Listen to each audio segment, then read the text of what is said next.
The public has just over 20 days to comment on the Labour Department's draft sectoral employment equity targets for designated businesses in South Africa.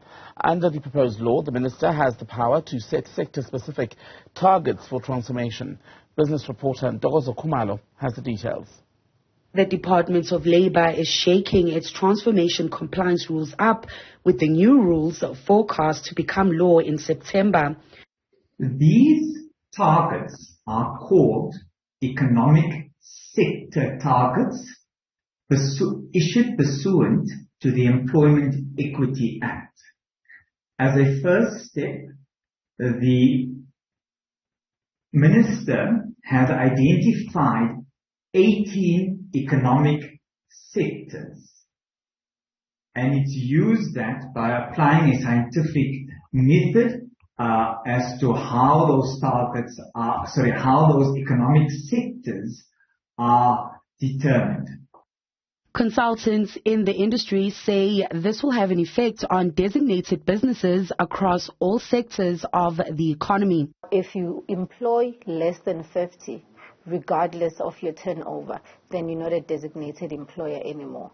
But however, if you are working with the state or you would like to pursue a contract with the state, then you'll have to get a certificate of compliance from the Department of Labour. Transformation advisor Donovan Hornby says the proposed rules actually eases the requirements businesses have to meet while also giving them more flexibility, but that they must put in the work to prepare.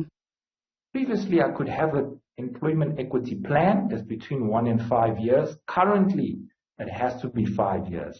And you must show progression towards those 5-year goals according to the new sectoral targets. And each year, you must show what are you doing to achieve this. Bata, who consults with both JSE-listed firms and smaller family businesses, says the proposed law will see more companies focused on skills rather than racial quotas when hiring.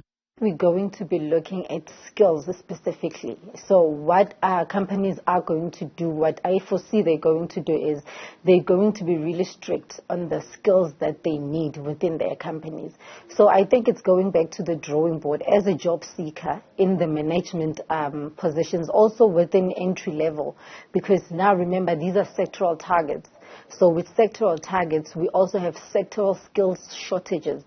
So if a company employs somebody, they need to make sure that they close that gap.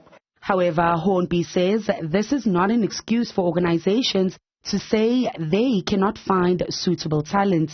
He encourages employers to be realistic about their goals and targets for organizational transformation and for potential employees to upskill themselves through channels including learnerships.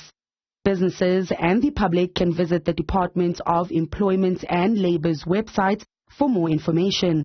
For Newzroom Afrika on Channel 405, I'm Ntokozo Khumalo in Johannesburg.